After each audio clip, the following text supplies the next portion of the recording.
All right, here we go back into it with my good friend Katie Heid, the assistant news director at Michigan News Source. Katie, good morning. Good morning, Steve.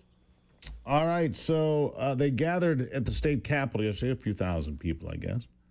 I'm going to be gathering in Arizona, so I get it. I'm going to the funeral itself, but I'm curious what you could say. You know, this murder, this assassination of Charlie Kirk. I think it's hit everybody. I think it's hit normal people that don't normally pay a lot of attention to politics, and so therefore a lot of people that don't normally listen to a show like this, maybe they're listening now, or they're paying more attention. I mean, that's the feeling I get. What's the feeling out there in the hinterlands? You and I have been in this business long enough to know that yesterday's news is yesterday's news and that the news cycle moves along at a rapid pace. That isn't what has happened with this story. And speaking from a personal point of view, I'm glad that this story hasn't gone away. People are still shaken 6 days after Charlie Kirk's assassination. And it's not just because he was an outspoken person who challenged people to ask themselves questions and to consider different ideas. It isn't because he was a conservative. It was because he was an unapologetic follower of Jesus Christ. And that is the main message that rose to the surface at that rally in Lansing yesterday. And that's why this story isn't going away. They cannot escape. The mainstream media or just people living their lives cannot escape from the fact that Charlie Kirk loved Jesus. And that is what is being remembered about him. I wrote in my lead sentence for the story of covering the rally yesterday. It said, the assassin's bullet that killed Christian conservative activist Charlie Kirk last Wednesday may have taken his life, but it did not take his spirit. That's exactly what we are seeing. In Lansing yesterday, people expressed frustration, certainly, but there were no calls to violence. There were calls to pick up where Charlie left off and carry on his tradition of respectful public discourse. Whether you agreed or not, you could walk away from the microphone and say, I at least respect this person's ideas, or they gave me something to think about. That spirit, that part of Charlie that made him who he was is not going away. And I think as a country, we owe him a debt of gratitude for that. I think we do, you know, and the idea that words are violence. No, words are not violence. Shooting somebody in the throat, that's violence. Punching somebody in the face, that's violence. Burning down Minneapolis, that's violence.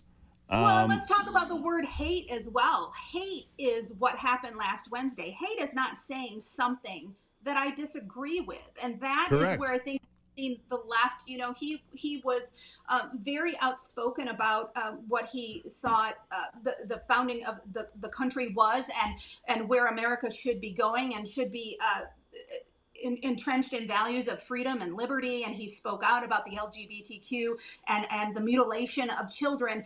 And just because you believe that anybody can be a woman just because they feel that way does not mean that it's hateful speech. When you are dialoguing an idea, when you're talking about ideas and science, you deserve to be heard. That is not hateful speech just because someone disagrees with you or says something that offends you about your lifestyle. And that's what we have to get back to. Someone can say anything they want about me or my marriage or the way that I live my life. It doesn't necessarily mean that it's hateful. I'm going to move on with my life and do what I've been called to do. I think somebody should notify Pam Bondi. Yeah, based on Pam Bondi's comments yesterday, I think somebody should notify her that what hate speech is and isn't. I think Pam Bondi should resign today. Pam Bondi's saying that, oh, we've got to go after hate speech. We must target it. We must. I think our Attorney General is terribly misguided in her comments, which are all over social media today. I think she should resign, but that's a different thing. Ooh, and who's going to define hate speech, Steve? Exactly. Is it my opinion? Is it your opinion? Or is there some sort of standard that we're going by? And it can't just be because, oh, this made me bristle and I don't like it. Yeah, that's exactly right. I don't want Pam Bondi to determine what it is. I don't want anybody on the left to determine what it is. Pam Bondi is terribly untethered in those comments and should apologize right after she resigns. I'm sorry, but I'm a free speech absolutist. I think there's no excuse for that. What do you think about, Ivy and I were looking into this, this Discord, Reddit, all these back channels where all these strange conversations go on, apparently involving transgenderism and furries and different things. Discord. Apparently, there's these big conversations there. It was me. Apparently, Tyler Robinson admitted to it on Discord. I believe there's going to be more arrests here. If these people knew in advance, or this roommate of his, this transgender man trying to become a woman, and he said, come pick up the rifle. I believe these people are accomplices. I'm not a lawyer. I don't know exactly what's being said, but enough's trickling out that I think there are people that knew in advance that this was going to happen. He got on the site and said, I did it. It was me. What do you think? And the FBI has been somewhat transparent in all of this. I believe it was yesterday that it came out with that they don't need him to confess because the family is cooperating and telling them what they know. They found DNA at the scene, and so those things can connect him to it.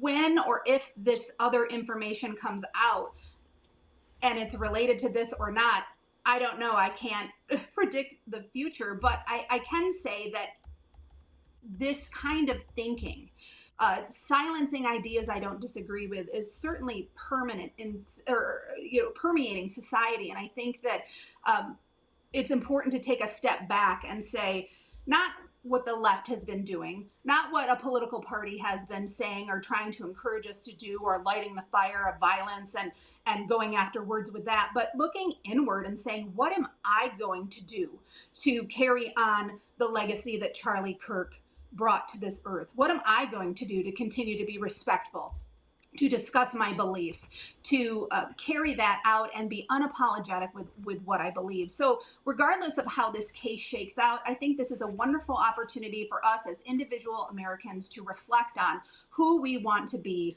and how we want to go forward. Well, here's something else. And I spoke to a couple of Michigan lawmakers yesterday, and we can finish on this. Because, if you have a mortgage, your information is public record. If you don't have a mortgage, if you can buy a house or whatever outright, you don't have to put in an LLC. You're hidden from the world.